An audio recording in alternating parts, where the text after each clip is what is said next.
Once, in a lush valley nestled between two tall mountains, there lay the village of Daruma. This village was known for its hard-working people and its dazzling river, called the River of Life. The river had its source high up in the mountains, and it flowed down with crystal-clear water that glittered under the sun. People came from distant lands to see the river, drink from it, and even make wishes beside it. Now, in this village lived a young man named Afolabi. Afolabi was known for his charm and his ambition. He was tall, with a quick smile, and was always dreaming of more wealth, more power, more respect. Though the people of Daruma led simple lives, Afolabi longed for the kind of wealth and fame that would make him the most powerful man in all the land. One day, as Afolabi sat by the river, a mysterious old woman appeared. Her clothes were tattered, her hair silver as the moonlight, and her eyes seemed to hold the wisdom of centuries. "Good afternoon, young man," she greeted him with a voice that sounded like the rustling of leaves. "Why do you look so troubled?" Afolabi hesitated, but something about the old woman made him feel he could speak freely. "I am tired of this simple life," he replied. "I want more than what this village can offer. I want riches, power, respect." The old woman gave him a knowing smile. "Ah, ambition can be a powerful force, but beware, it can also lead you down dark paths if you are not careful. What if I told you there is a way to get what you desire, though it comes with a price?" Afolabi's eyes lit up. "What is the price?" The old woman leaned closer. "There is a hidden spring at the top of the mountain. This spring is called the River of Regret. It is said that whoever drinks from it will see their heart's deepest desire come true. But remember, what you gain may not bring you peace." Afolabi was undeterred. The chance to fulfill his dreams was too tempting to ignore. So early the next morning, he packed some provisions and began his journey up the mountain. The climb was steep and treacherous. Afolabi slipped and stumbled, scratched his hands and twisted his ankle, but he pressed on, driven by his desire. Finally, after a day and a night of climbing, he reached the hidden spring. It was a small pool of water, crystal clear yet somehow dark and mysterious, nestled between rocks under the light of the stars.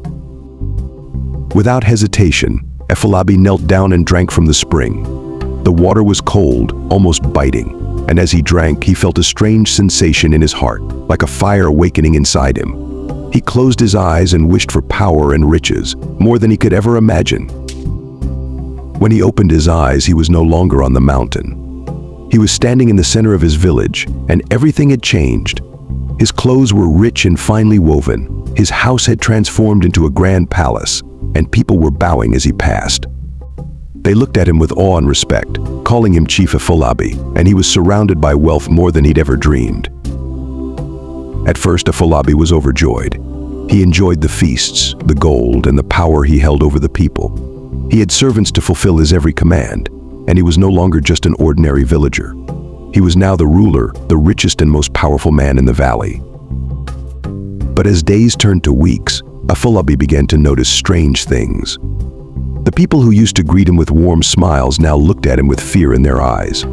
Friends who once laughed with him now avoided him, speaking in hushed tones when he passed.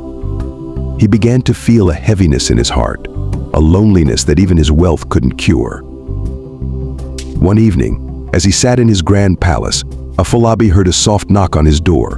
When he opened it, he found the same old woman standing there, her wise eyes gazing into his.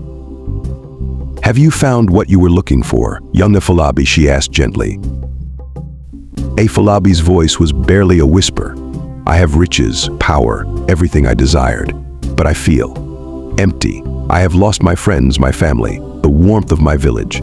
This power feels like a burden." The old woman nodded. "I warned you, did I not? What you gained came at a price. This is the River of Regret's true power. It grants you what you desire, but takes away what truly matters."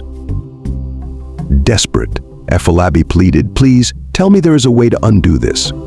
I would give up all my wealth just to have my simple life back, to laugh with my friends, to feel peace again." The old woman's face softened. "There is a way, but it will not be easy. You must journey back up the mountain and return to the spring. Once there, you must face 3 trials that will test your heart and soul. If you succeed, you will be granted a second chance." Without hesitation, Efolabi set out for the mountain again, this time with a heart full of humility. The journey was even harder than before, but he pushed on, driven by a longing to make things right. When he finally reached the spring, he found 3 strange figures waiting for him, each representing a trial. The first was a mirror, and in it, he saw his own reflection, twisted and greedy. The mirror spoke to pass this trial. You must face the greed within you and acknowledge the harm it has done. Efolabi looked at his reflection, remembering the pain he had caused, the friends he had lost. With a heavy heart, he spoke, "I see now that my desire for wealth and power led me astray. I am sorry for the hurt I caused." The mirror shattered, and the first trial was complete. The second figure was a towering shadow, representing fear and loneliness. The shadow whispered, "To pass this trial, you must admit the emptiness that your greed has brought you." Efolabi faced the shadow, his heart aching. "I sought power, but it only brought me loneliness and sorrow. I have never felt more alone in my life." The shadow faded, and the second trial was complete. The third figure was a young child, representing innocence and joy. The child smiled and said, "To pass this trial, you must promise to cherish what truly matters if you are given a second chance." Efolabi knelt before the child, tears in his eyes. "If I am granted another chance, I promise to live a simple life, to cherish my friends, my family, and the joy of my village. I have learned what truly matters." The child touched Efolabi's hand, and suddenly he was back in his village, his old life restored. The grand palace was gone, his fine clothes were replaced by simple garments, and the people greeted him warmly, with smiles and laughter. From that day on, Efolabi lived a humble life, working alongside his fellow villagers, sharing stories and laughter, never forgetting the lessons he had learned.